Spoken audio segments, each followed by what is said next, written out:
All right. Yay, Jeff. Okay, I'm going to hand off to, and I'm going to leave. Thanks. Super. Thanks, Beth. And I'm excited to be here, and I'm inviting my colleagues onto the stage now while I make the introduction, so feel free to send them up here as I talk. This next session is a panel on local strategies to accelerate California's climate and clean energy goals.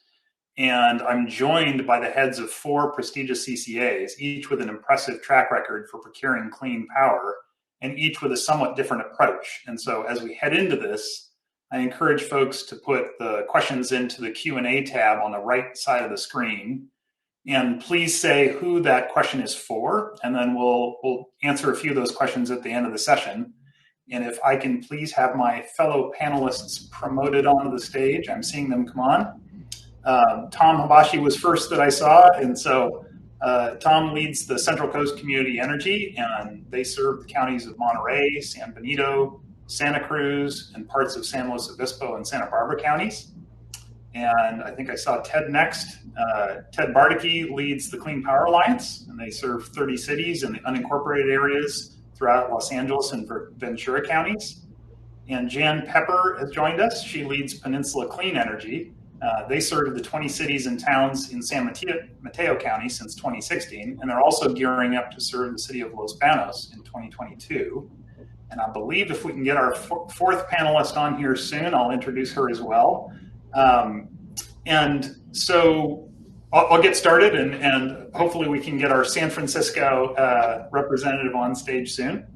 But let me dive right in and say, all of you are aggressively pursuing clean power, but I think there's some differences in how you're doing it, and especially in the details of your mid and long range goals.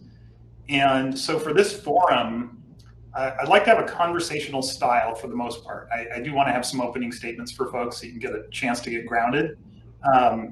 And I'll ask you to share if you've adopted specific targets that connect with Senate Bill 100 requirements or some other metric for clean power, like greenhouse gas emissions or other goals. And Jan, I wanted to start with you. I understand that you've just released the first part of a study on providing 24/7 clean energy. And I want you to say a bit about that and whether or not you've adopted a specific framework for that as well. And let me pause there for 1 second and introduce Barb Hale, who just joined us. So I'll come back to Jan in a second. So Barb Hale leads Clean Power SF, and they serve the customers throughout San Francisco. Welcome. And so Jan, on this topic of 24/7 and a framework, why don't we start there? Thank you, Jeff, and thank you for everyone for attending today. It is pretty weird to be at a conference while I'm sitting at home, but thank you all for your interest, and nice to be here with my fellow CCO brothers and sisters. So as Jeff noted, we started in San Mateo County in 2016. We're bringing on the city of Los Banos in Merced County in April of 22. And since our inception, Peninsula Clean Energy has pushed the boundaries in clean energy procurement and deployment to significantly reduce greenhouse gas emissions. In 2016, when we started, we were delivering 50% renewable energy to our customers, which was 14 years ahead of California's goal of 50% renewable by 2030. And at that time, we set the goal to procure 100% renewable energy by 2025. And then in 2017, we adopted a goal to deliver 100% renewable energy on a 24/7 basis by 2025, matching our renewable energy supply with our load every hour of every day to reduce our demand signals for fossil fuels from the grids. So now in 2021, we continue to deliver 50% renewable energy and another 50% GHG-free electricity to our customers, to be delivering 100% clean energy to our 300,000 accounts. And we've been committed at the beginning, not only to cleaner and greener electricity, but also at lower rates. And we've delivered our energy at 5% below PG&E's rates since the beginning, which has saved our customers over $70 million through 2020. We've done this by building also a financially strong organization with 2 investment-grade credit ratings, And so we've demonstrated that we can reduce GHG emissions and save customers money at the same time. So even if someone doesn't prioritize receiving cleaner electricity, everyone is interested in saving money. And so we believe that in order to enable widespread adoption of clean energy, it needs to be at parity or below the cost of dirtier alternatives. And as Ed Randolph noted in his remarks this morning, clean energy will keep costs down. It's the same or lower in the long term, and this is the direction we need to go. So this is the cornerstone of the challenge we've set for ourselves at Peninsula Clean Energy, how to cost effectively deliver 100% renewable energy on a 24/7 basis by 2025. And because our load profile is similar to the system-wide load profile in California, we believe that achieving this goal can demonstrate that this approach is scalable statewide. And if we can achieve this, we can provide a model for other load-serving entities to follow and accelerate reductions of GHG emissions in the electricity supply. So as Jeff noted, we actually just posted our white paper on our website, which you can find at peninsulacleanenergy.com. And this paper describes why we're pursuing this 24/7 renewable energy goal, why it's important, our progress to date, the strategies we're deploying, and the challenges in meeting this goal. And we're going to release the second part of this paper in early 2022, which will describe the results of the modeling. And our aim is to demonstrate that we can achieve this ambitious goal without increasing costs to our consumers and to serve as a model for other load-serving entities. Thank you. And I'm not going to let you get off the hook completely. We're going to go a little deeper into how you're doing 24/7. But before we go there, I want to ask Tom to make some opening remarks, because I think Central Coast is taking a slightly different path and really focusing on 100% renewable. And so can you say more about why that makes sense for Central Coast Community Energy and your CCA? Sure. Just a very quick introduction about Central Coast Community Energy. We've started in 2018, serving 19 jurisdictions, 3 counties and 16 cities in Santa Cruz, Monterey, and San Benito counties. We've added 12 more, 1 county and 11 cities in 2021. We also added 2 in 2020, and we still got 1 more to add in 2022, and we're going to be pretty much done with 33 different jurisdictions total, serving roughly about 300 miles along the coast of the central coast of California, and altogether maybe about 8,000 square miles, very large service area. So what are the strategies that we started with? We actually didn't start exactly at the one that we've established in 2020. We started saying we're going to do 100% carbon free from day one, and we have done that through the acquisition of large hydro credits, as well as acquisition of renewable resources, and again credits coupled with the energy that we bought from the California. So somewhere around 2020, we thought maybe it is time to change course, and we wanted to focus, instead of getting a combination of credits and energy, to just go to 100% renewable resources, all of it to be new. As it turned out, we had a couple of contracts that for existing resources out of the 18 contracts that we have signed so far over the last 18 months. Our aim was to go to 100% renewable resources, all of it as type 1, by the year 2030, and also to go to 60% by the year 2025. We thought that would be doable given the aggressive schedule that we have for getting into contracts. Before we went and published that, we decided to test whether this is going to be doable or not. So we actually ran, when we did the Integrated Resource Plan of 2020 that we submitted to the CPUC, we modeled that approach to find out what is it that we need to do in order to bring in the resources that would be required to get us to that 50% goal and 100% goal. And not only that we figured it's doable, that it's actually doable at a lower cost than we would otherwise do if we just go with the minimum to meet the state goals. And so we added one more tweak to this. We decided that by the year 2030, we're going to make sure that we can reach 100% on monthly basis. It will be a little bit expensive and it will add cost, but I think that is also very doable. And we tested that when we ran the model in our integrated resource plan, and it proved that it is doable, slightly more expensive than if you just do on an annual basis as we do today. But certainly it's doable, and it's better than the alternative, which is doing nothing.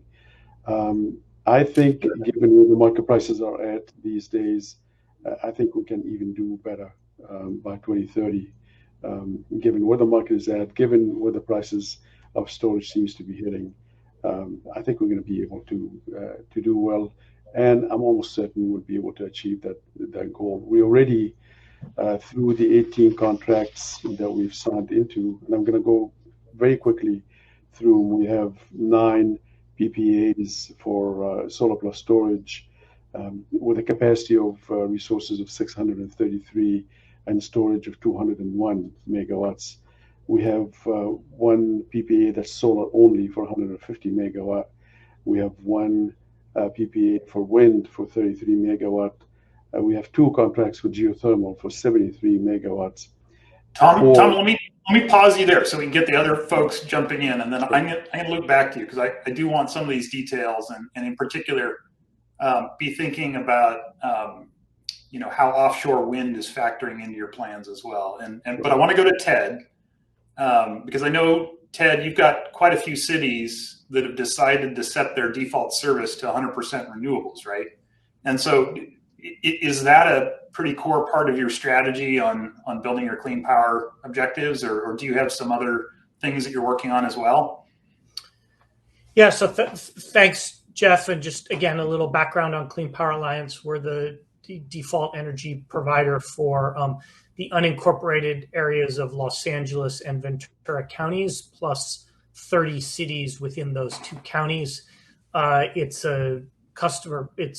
about 1 million customer accounts, which serves over 3.5 million residents and businesses here in Southern California. We're the largest CCA in the state, and that sort of brings with it a lot of brings with it a lot of big numbers, but it also brings with it a lot of responsibility in terms of making sure that this clean energy transition takes place in a sort of a reliable and cost-effective way. I think our approach, before I get to the 100% sort of default city, our approach is really since the beginning to have our resource planning follow our customers and our communities. So far, rather than setting sort of targets at the top, which I know Tom and Jan have been real leaders on, we've said to our communities, what do you want? What do your customers want? And built up the IRP and the long-term planning targets from there. And so what that meant in practice is that we established 3 products and rates and went to all of our 32 member agencies and said, where do you want to default to? Because we know that at the end of the day, customers really do not change what they're defaulted into, almost regardless of the price point. So we went to our communities and said, what do you want? What do you want your communities to be powered with? And at the beginning, 10 cities elected to start at 100%, and about of the remaining 22, about half started at our lowest tier and about half at our middle tier. And over time, because the world didn't fall apart and our elected officials on our board didn't get thrown out of office and the sky didn't fall and people didn't opt out, it became easier and easier for some cities to move to 100. So now we have 15 and we have cities, and we have 4 more considering moving up. If all of those cities moved up, we'd end up with about 650,000 of our 100,000 of our million customers on 100% renewables today. Again, we've taken this very much the bottom up approach of what do our communities and our cities want. We're just beginning at the board level to talk about what some more broad target setting at the institutional level might take place, but it's very early on. We think we have a very good, with all of the customers at 100%, as well as many customers on 50%. We have a portfolio that'll be, in the neighborhood of 60 to 70, maybe even 80% renewable energy in the next several years.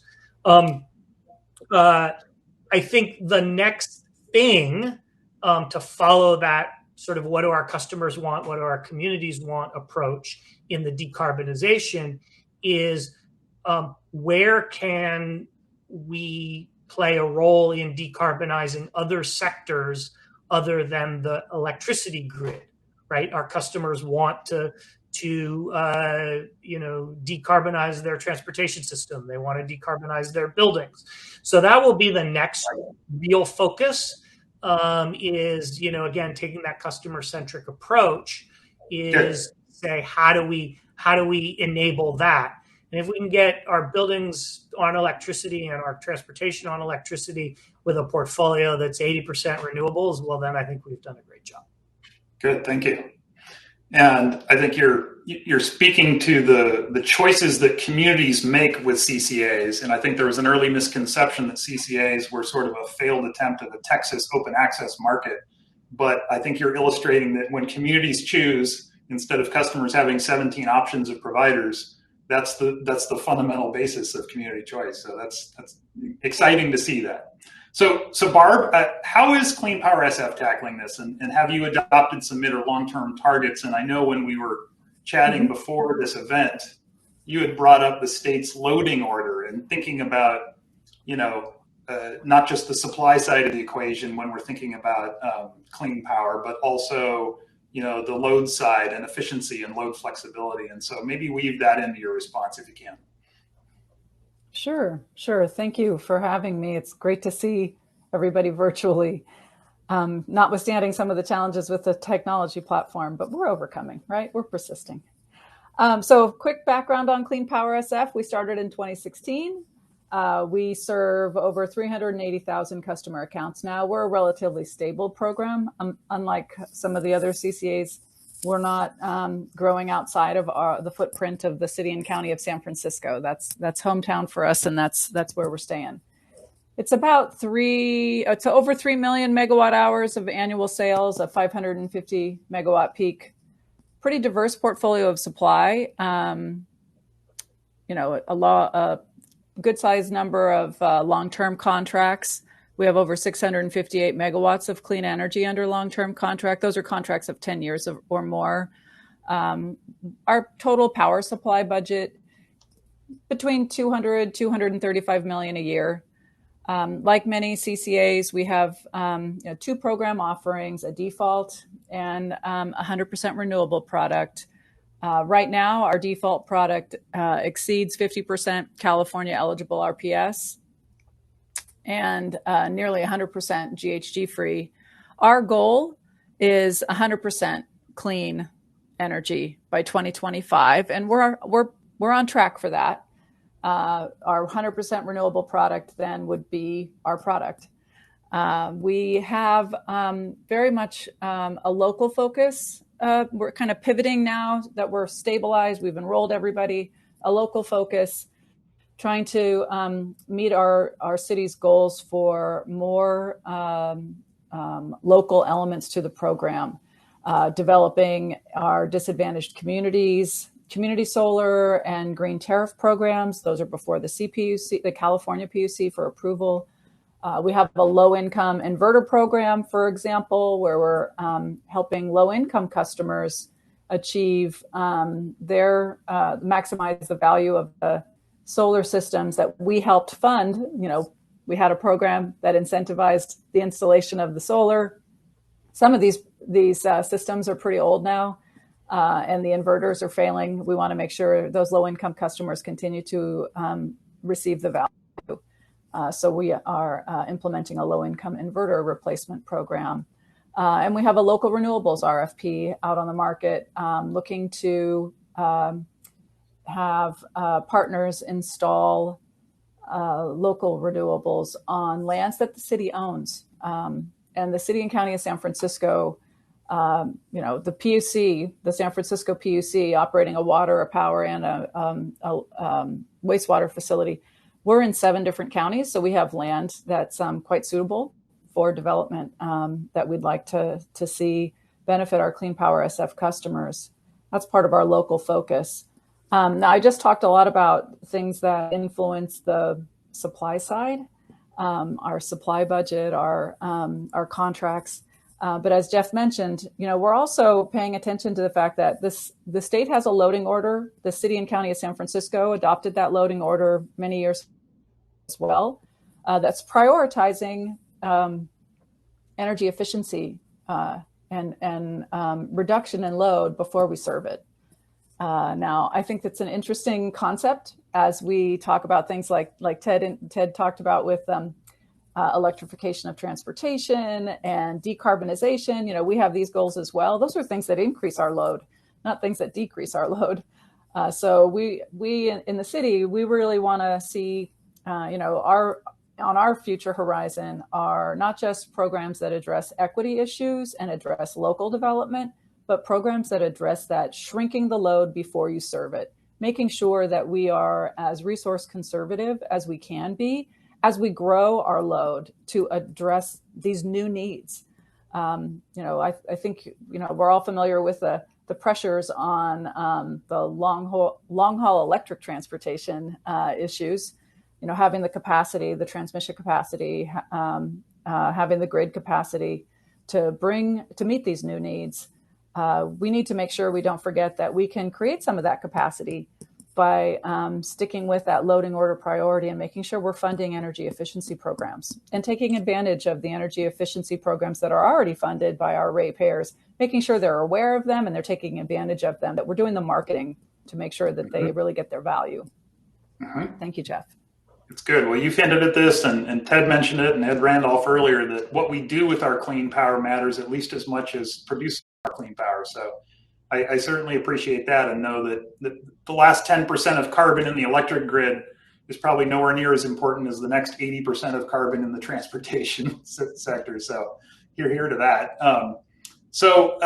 Let's see. I think I want to go to Ted because I think the IOUs and some of the munis got the California renewable industry launched, really.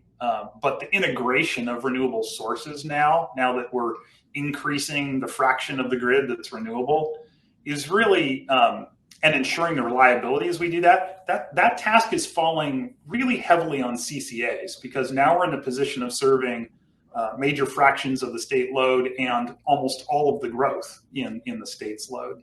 And so how are you approaching renewable integration, and how are you dealing with the costs and complexity of that? Yeah, so thanks for asking that, because I mentioned early on that, as a really large LSC, we have this incredible responsibility, we think, to being, good operators at the system level.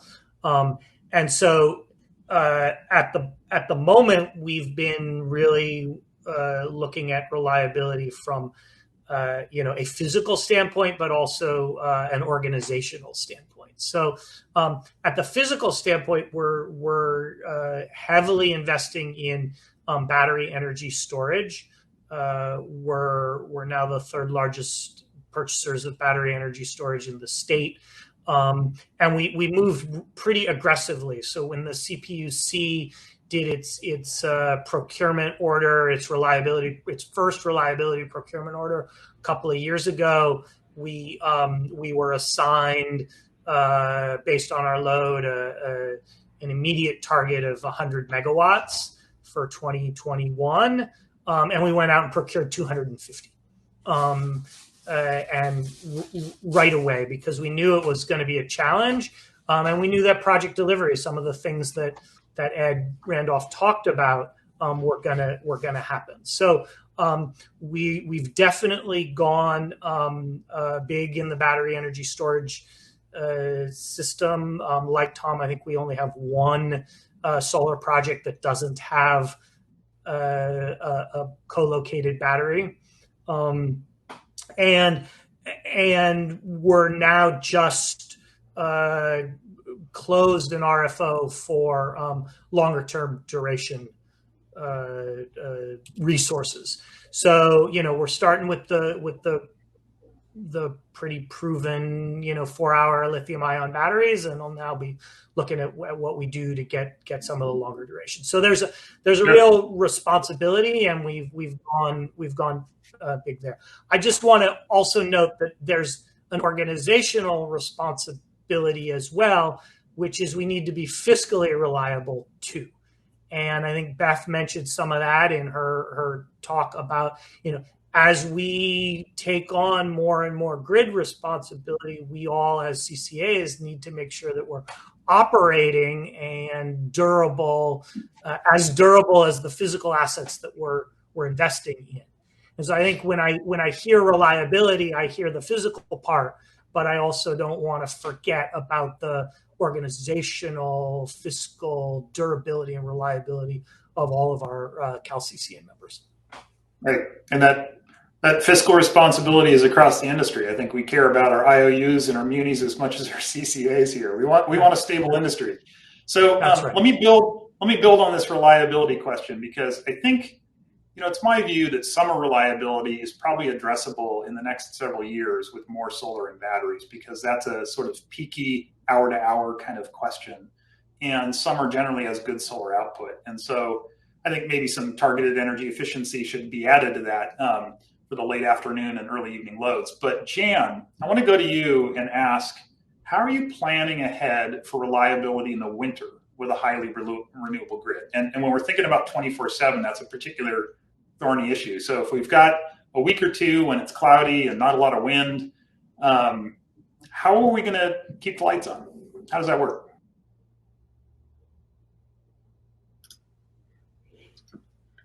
Thanks for asking, Jeff. So there are lots of different resources that we can draw upon. So certainly in the winter, the solar output is less, wind output, sometimes more depending on the location of the wind. But there are also other resources such as geothermal and biogas. So we're looking at all of those resources, and certainly we're looking at energy storage. And we're looking at short-term energy storage. We're looking at long-term energy storage. We've procured all of those things. We're in the process of procuring some long-term energy storage through our participation in CC Power, California Community Power, the JPA that includes 10 CCAs that just recently did a joint procurement for long-term energy storage. So we're looking at that. We're also, we have an RFO out right now to procure more renewables. And we have specified in that RFO certain times of day and certain times of the year where we're looking for renewables. So we're also looking to the industry to see if they have some creative ideas on how they can supply us with renewables during the hours that we need those. So it's, I think it's a combination. It's not something that we ourselves can solve on our own, but it's something that we're working with the whole industry and looking for innovation on how we can make this happen. And then, of course, there's also the demand side, as Barbara mentioned. How do we use electric vehicles, how do we manage how those are charged and have those charged during the time of the day that is best for someone's pocketbook and also for reliability on the system? Can we start using those EVs as backup generation? We're working with a lot of the rooftop solar installations that we currently have in our territory and providing incentives for people to add energy storage so that, again, we can address the net peak that's occurring it's system-wide and also the peak that we might have in our area. So it's a mixed strategy. Yeah, and you mentioned geothermal, and just briefly, Sonoma Clean Power is working really hard to build an initiative to construct about 500 megawatts of new geothermal in Northern California with a bunch of partners. And our goal there is to look at low temperature applications that could be put in other resource areas much more broadly than the traditional Salton Sea area and the geysers complex. But also extremely water efficient or even closed loop systems because we know the future of water in California. So that's something we're working on because we think baseload renewables is going to be a key part of this equation. But Tom, you're working on another high capacity renewable source with offshore wind. Say a little bit about that initiative and how that factors into the future of California's grid.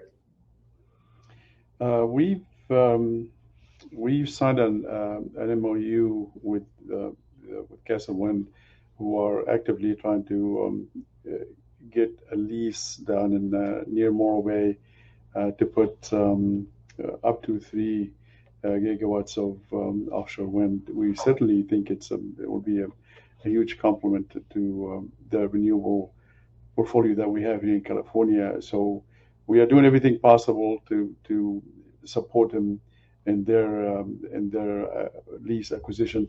It's going to take probably a little time. After last time we talked to them, between now and the time they actually have some windmills out there, we're talking about 10 years period, and we're going to continue to work with them, eventually contract with them to for some of the output of that capacity. It's certainly not going to come all at once. It will come over time.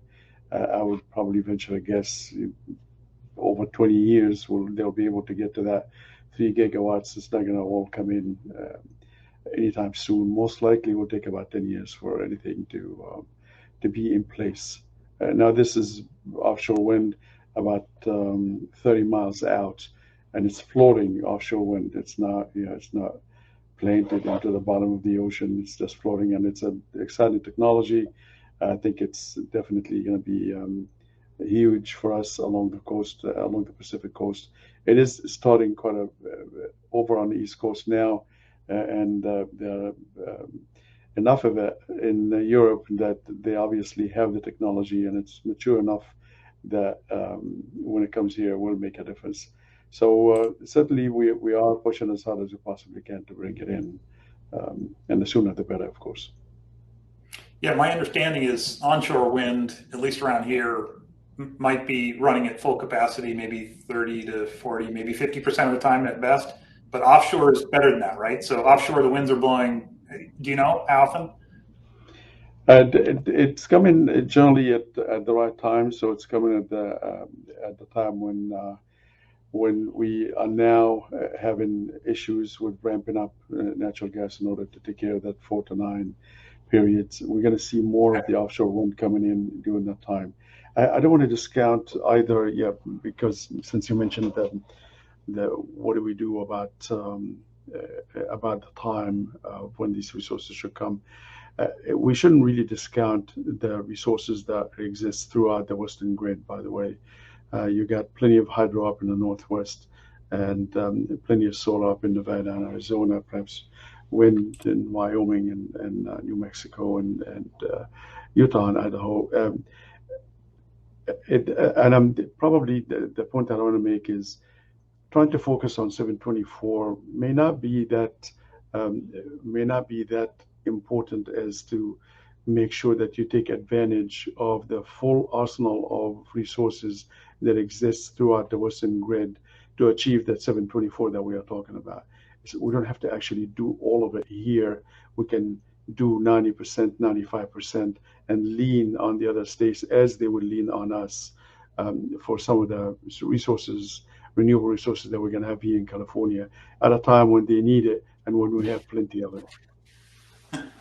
I had to reactivate my photo sensor to keep the lights on. I was sitting too still. So I guess I'm talking about, let's not forget regionalization, that we are part of the Western grid, and now we're just all operating all by ourselves. Yeah, I'll go to you next, Barb, but just briefly, I think your comment about maybe not focusing on 7 by 24 is provocative, and I think what I want to encourage us is to come back in a year and have this conversation again and see where we are, because it's very curious for me to game this out and think, if we got so good that we were doing minute by minute or second by second load matching to supply, then we don't need a balancing authority.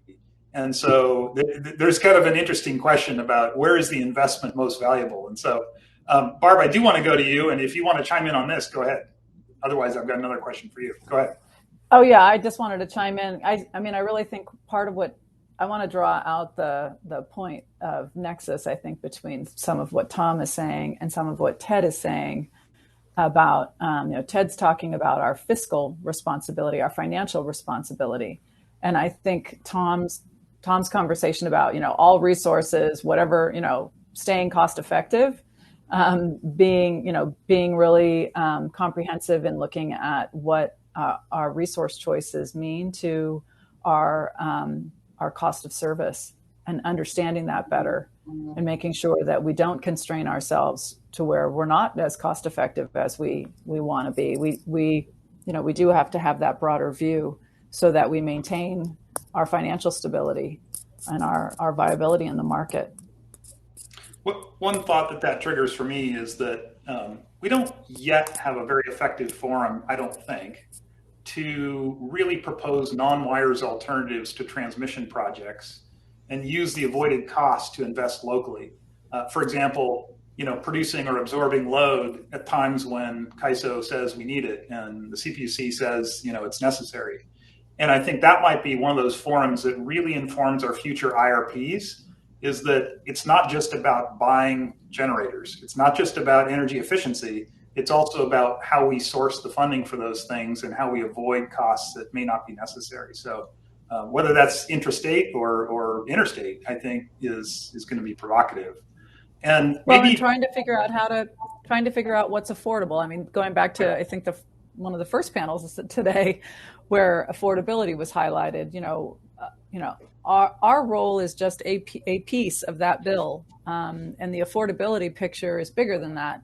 And certainly the integrated resource plan work that we do make sure that we meet our supply and reliability needs for the state. But they don't get to the affordability issue. And so we have to evolve as a marketplace to understand that nexus better, and to make sure that we're not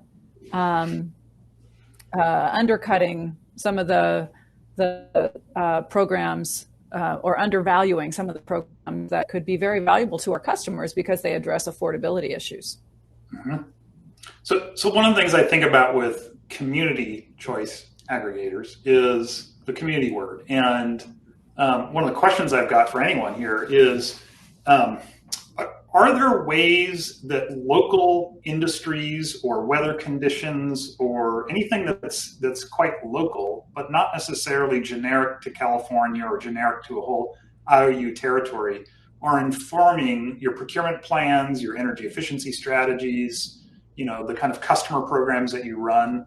And what does that mean for you as a CCA to have that ability to kind of dial things in on a little bit more targeted level? Right. And that's for I can start. Sure. Our service area is 17% ag, which is, I would assume, very different from all the service areas that you guys are serving. And so we are keen on trying to find out what is it that we could do in the ag community that would help, one, with electrification as well as efficiency. And over the last 3 years, we have started with pilot programs in the ag community to fund anything that some of the ag customers wanted to do that will bring electrification in. And that program expanded, I believe, from I think we started somewhere around 300,000, and this year is probably about 1.5 million. And we are finding quite the receptive audience coming from the ag industry that says, absolutely, we want to switch into electric pumps. We want to switch into this, that, and the other thing. Our next is going to be to try for some of those tractors, if we can switch them from diesel, and even if we can help it, the buses that transport the farm migrant workers from wherever they sleep to whichever farm that they are working at that morning. That is something that we want to look at next. The other thing that I want to mention is our members, our member agencies. They have certain requirements that really are unique to them, especially in the heavy vehicle side of the business, whether that to be street sweepers, garbage trucks. I would love nothing more than to take all those off of the streets and replace them with electric equivalents. And I think that it's different for our members, because our members look at it and they see, well, it's going to be a heck of an expense to do that, or to replace a scheduled heavy tractor or garbage truck with an electric one. But I think that's when we can step in.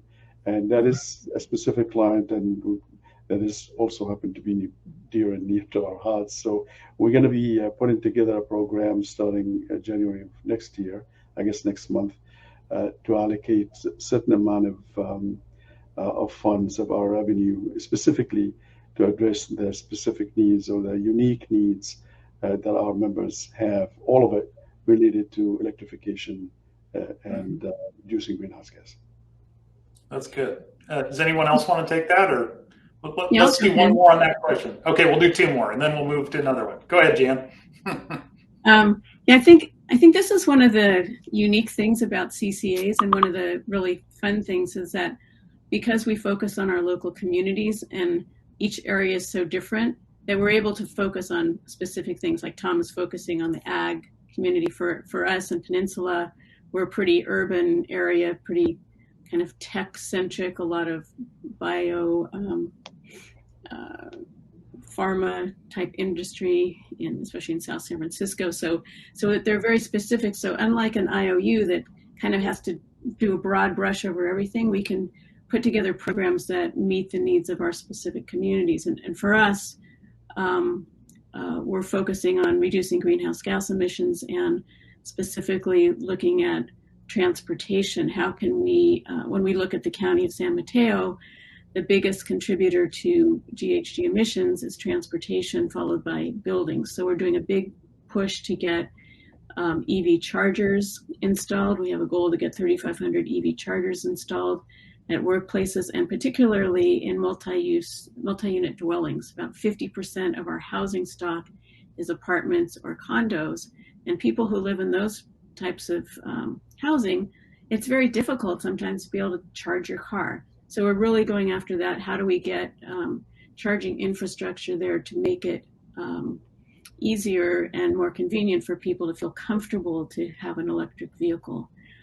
Same with building electrification. Some of our member agencies are very focused on getting rid of natural gas. There was the San Bruno gas explosion that many of you may have remembered from a long time ago that killed a bunch of people, and it's very upsetting. And so that's a dangerous technology. How do we transition away from natural gas in our buildings? And we've been working on building codes and getting our jurisdictions to go faster than the state in adopting building codes for new construction that are all electric, as opposed to building new buildings that still have that natural gas infrastructure. Nice. Ted, do you want to close this question out and then? Sure. I'll just, in terms of local priorities and, responding to local situations. So We, the wildfires in Northern California get a lot of attention, but we've had our share down here in our service territory, particularly the Woolsey Fire, in and around Malibu and the Conejo Valley area.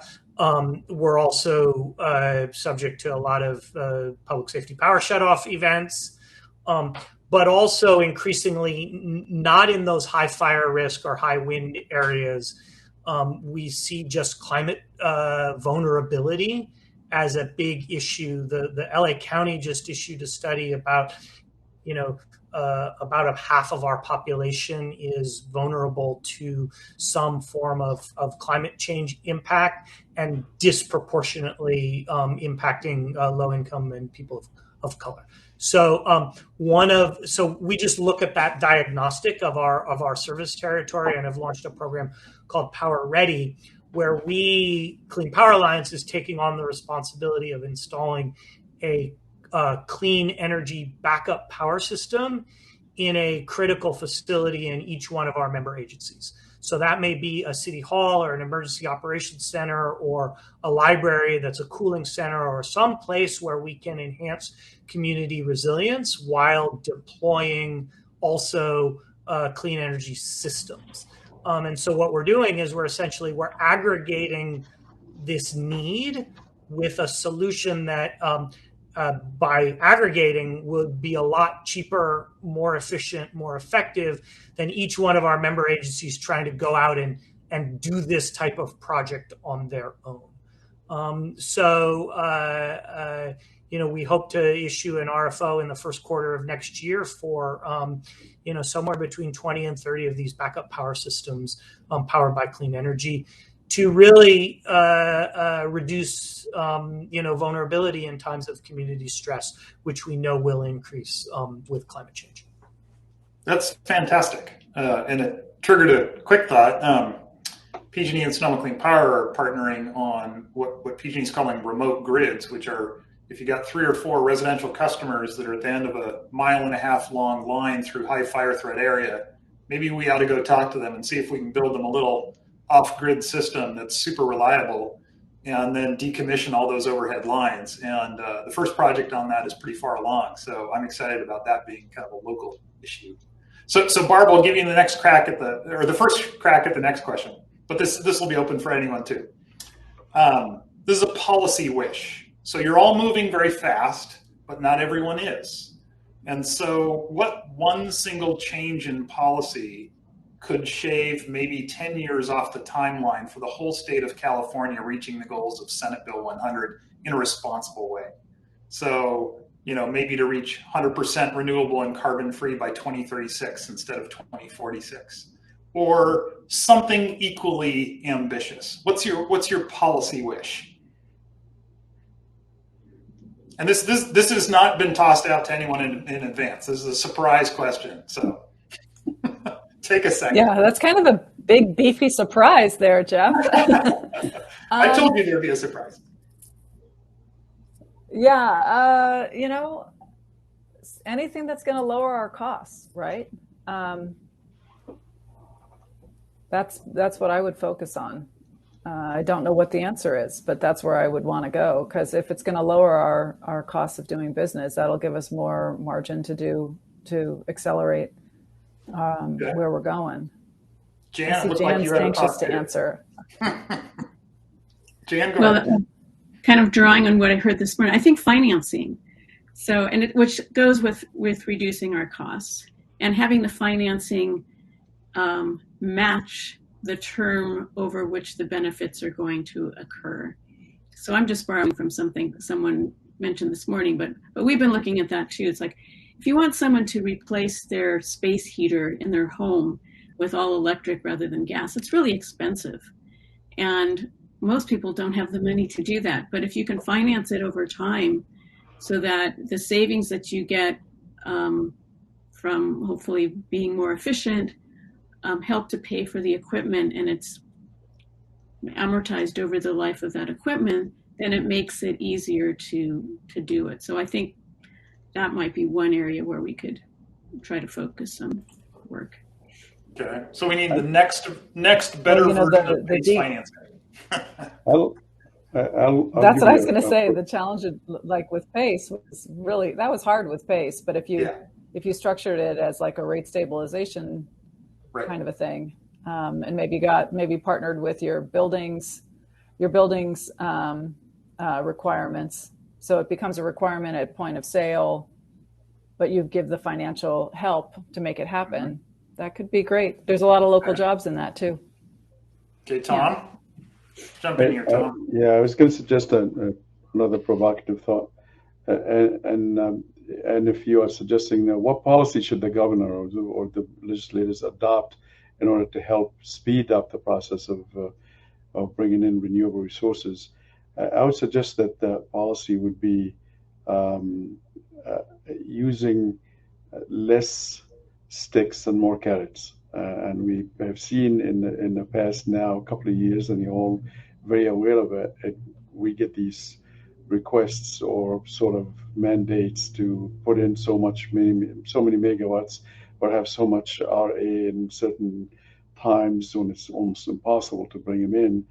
But if you don't do it, there will be penalties of sort. And if you don't do it again, we'll double the penalty and triple the penalty until it hurts enough that you figure out a way to make it happen. I think too much of that is not helping, and I think lately there's too much of it. And I think what we need is more policy that's guided by, here are a bunch of carrots that we can offer if you guys speed up the process. I think that would work a whole lot better. All right, so we're going to go after some federal infrastructure money to help us fund some things, I'm sure. Yeah. So I'm going to turn to some participant questions here. And Jan, you get the first one. So how do you describe 24/7, 100% renewable energy to customers versus so-called normal 100% renewable energy, or what other people are offering as 100%? So basically, what's the difference between 100% renewable versus 100% renewable 24/7? Yeah. And basically, it's an accounting thing. So right now, when we do our procurement, and I'm sure the others, we look at an annual procurement. We say, what is our overall load for the year, and how much power do we need to procure that? Right now, we're doing 50% renewable. So let's divide that by 2 and make sure that we have enough renewables to cover that load. The difference for 24/7 is having more control over when that power is being scheduled. So, we get some of that renewable energy, and there may be times during the day where we're getting more solar, for example, than what we need. And so that's going into the grid, which is good overall. It's reducing emissions in the overall grid. But then at nighttime, we need to draw on gas-fired resources. In the end, they net out so that we're still meeting on an annual basis our requirements, but not hour by hour. So it's really having more control over what our resources are, forecasting on an hourly basis, which we all do anyway, but trying to match that supply on an hourly basis versus looking at it on a yearly basis. So I hope I answered that question. We are trying to figure out how to answer that in simple terms, because we get this question all the time. I'm sure everyone does. Say, well, what happens at nighttime? The sun's not shining, so where's my power coming from? So, well, we dealt with that with rooftop solar, right? So back in 2010, rooftop solar was displacing natural gas in the middle of the day. And these days, if it's not getting shifted or used by the consumer, it might be displacing commercial solar, in the Central Valley or some relatively low carbon resource. And so having a netting system for rooftop solar became a problem that we had to start working on, like getting the CPUC to change rate structures for the IOUs so that it would encourage people to charge electric cars in the middle of the day, or getting folks to start trying batteries at home and shifting the load into the evening. So you're trying to do this at the load serving entity scale. You're trying to do what we've been doing over the last decade with rooftop solar at a big scale, and that's exciting. Yeah, but also, I do want to say that we are keeping in mind that we're looking at the grid as a whole too. we don't want to do something that's going to increase emissions in the overall grid in order to meet our LSC requirements. So we're looking at both of those things at the same time. We also had a question, and I'll encourage others to put some questions into the Q&A tab as well. We don't have too many. There's a question on what's your view, and this is for anyone, it's not targeted, on battery technologies other than lithium ion. Have you explored that? Have you procured any? Have you looked at any of these other technologies and chemistries, or not?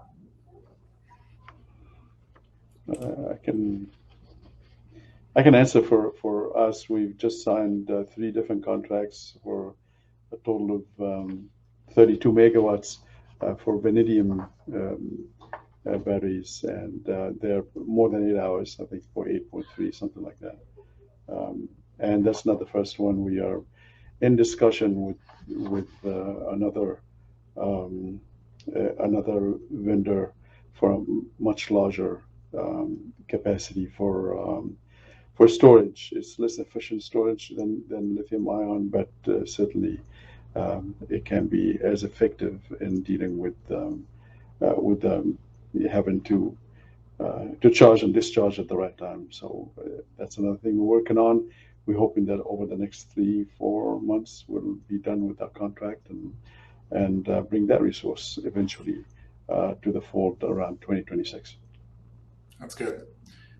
One of the things we're doing is running some thought exercises about what kind of technologies don't rely on rare minerals in war zones, or rely mainly on material you can find at the Earth's surface instead of deep underground. And so we haven't solved this problem, but I do think it's a good exercise to run, as well as what can we recycle in a reasonably adequate way. And so I do think the exploration of what goes beyond lithium ion is a good one, and good for all of us to be working on.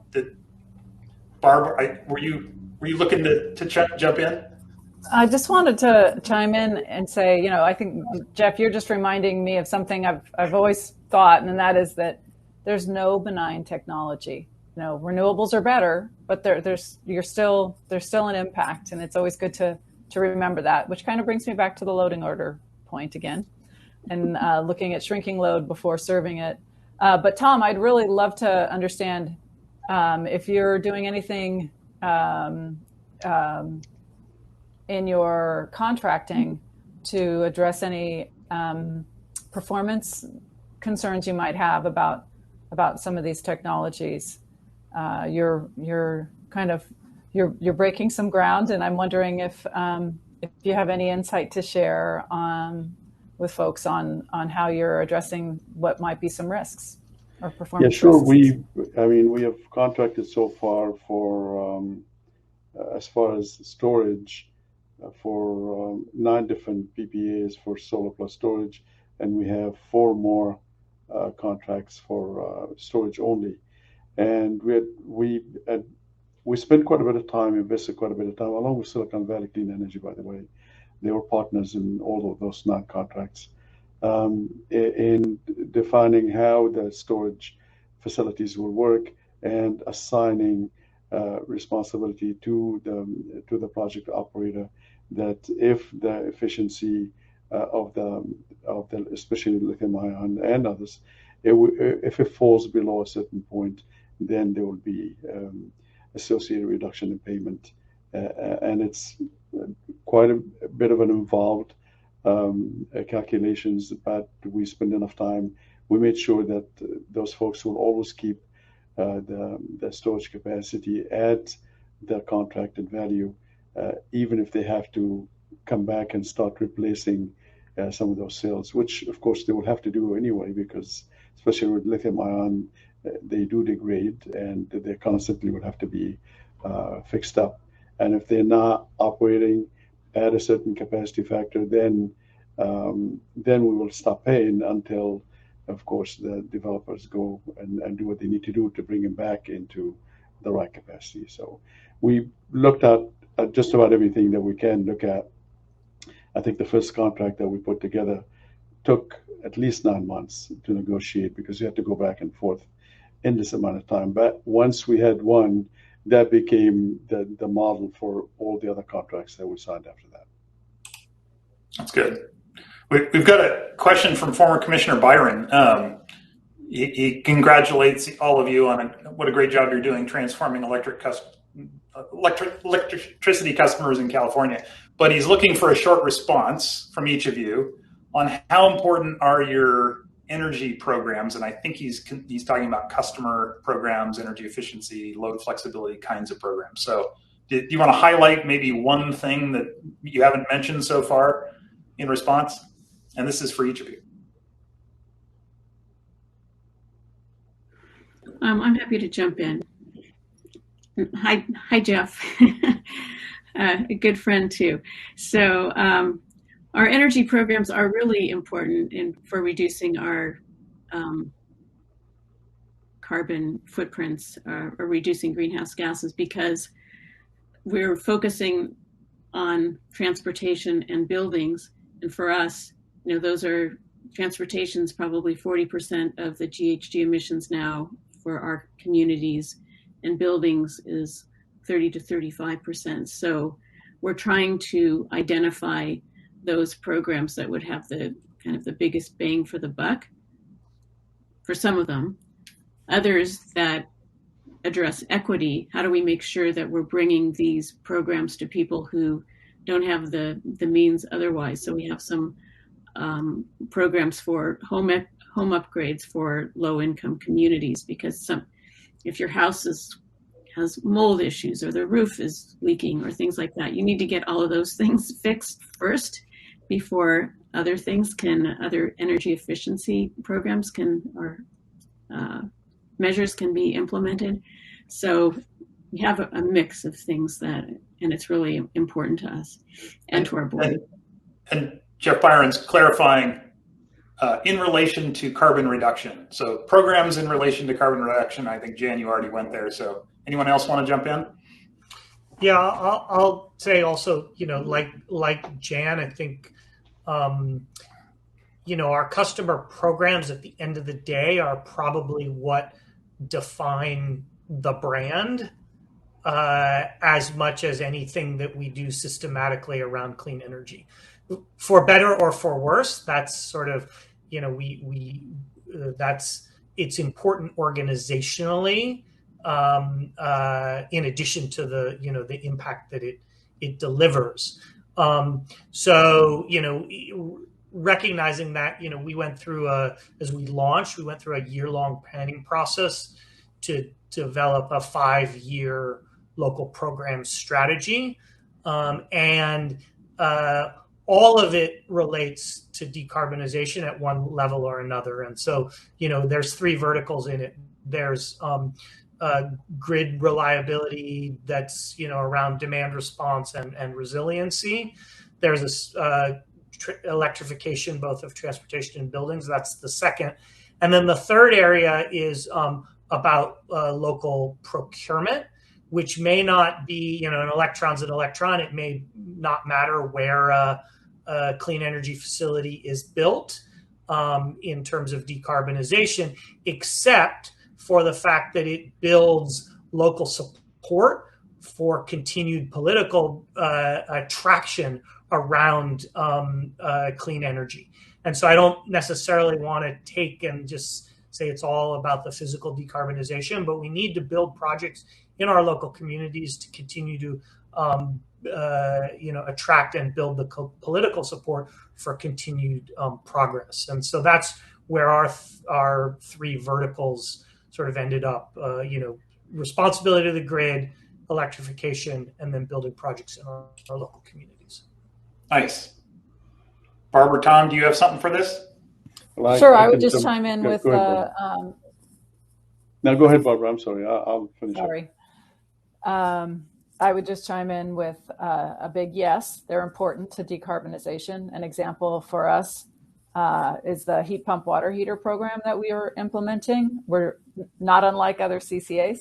We've joined with local regional government coalition to improve the uptake of heat pump water heaters They have the benefits of decarbonizing, which certainly meets our city goals, and it also improves in-home air quality, which can be for some of our communities of concern a big issue where asthma rates are high. Tom? Well, Jeff is a member of our Community Advisory Council, and he also happened to be a member of an ad hoc group that was put together from the Advisory Council, working with staff on developing a portfolio of programs. And that work was concluded, and those programs started in October of this year. We started putting those programs out. It's a fairly aggressive and really solid set of programs, all of them almost entirely focused on electrification, with a little bit on battery storage behind the meter. It just touches about everything. And here's one thing that Jeff probably will hear about tonight, because tonight is a Community Advisory Council meeting, that we are also planning to go to our board asking to add 2% of our revenue requirement to focus on member services, which will include a lot of programs, again, mostly focused on electrification. That's exciting.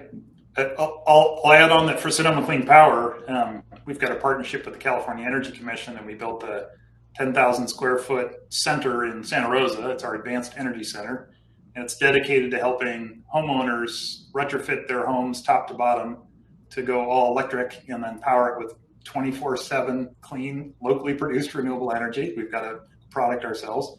But the thing I want to call out is there's some pretty good discounts on equipment for all our customers, but much of the equipment is completely free to low-income customers, the equipment, the product cost itself.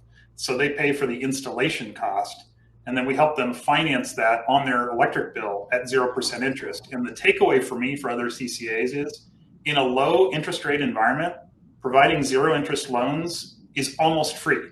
We're not earning that much money on our cash deposits anyway, and we need those deposits for liquidity and credit and everything that Ted talked about being financially sound. And so the cost to us of losing what might be well under 1% of interest to loan that money out to customers is turning out to be a huge win. So that might be my takeaway from that. And there's just a couple minutes before I hand it back to Barb. So I want to ask for any closing thoughts from our panelists here. Is there any things that haven't been said that need to be said? Well, I got one thing to say is one of the most exciting things about this conference is I've learned how to get into this forum and actually find you guys and click on the right buttons in order to find where I'm supposed to go. But seriously though, this has been very successful, probably the best that I've seen so far of a forum that is conducted online. Super. Anyone else got a closing thought? You don't have to, but the floor is open. Jan? Yeah, I think it's just really exciting with all the different things that we're all trying to do and how we learn from each other. Like Jeff, you mentioned your financing program. We copied you, and thank you for adopting that too. So it's just, I think that's what we do. Everyone tries something new, something different, and those things that resonate. We're able to talk to each other and bring those together. So it's really fun being able to innovate, do new things, look at new technologies, and I'm going to call each of you later about some of the comments that you've made and try to get more information on how we can learn from what you're doing. So thank you so much. Thank you. Yeah, I'll just echo a little bit of what Jan just said about, what's interesting about CCAs is, we all try different stuff for the first time and then copy. So, we had this thing where, all these cities defaulted to 100%. Portola Valley actually in Jan's territory was the first one. But, we took that to scale, and now see, a bunch of cities in East Bay Community Energy, following along. But at the same time, like Jan, your grant program for reach codes, like we're copying that. And, there's this, with 24 CCAs, that means 24 laboratories of experiment. And I just hope we continue to copy the things that work and not copy the things that didn't work. That's excellent. Barb, anything to say? Or are you good? I'll pile on to the collaboration. It's a great community to be involved in. The audience, tell your friends. We're all looking to employ smart folks to help us do these great things we're talking about doing. So look at our websites and click on job opportunities, and make sure you get yourself involved in this innovation, in this decarbonization, and really pick a job where you can get passionate. Excellent. So I want to leave it there and thank our panelists. And for the audience, I want you to try and experiment with me. So hold off clapping for 1 second. Okay, everybody hold off. I'm going to count down from 3, 2, 1, and then say go. And everybody click applause at the same time. Let's see how many hands can get up on the screen. Okay, ready? 3, 2, 1, go. Oh, that was pretty good. Nice. So imagine the sound of clapping. All right. With that, I'll turn it back to our fearless director, Beth Vaughn. So come on up to the stage, Beth, and you can pull us.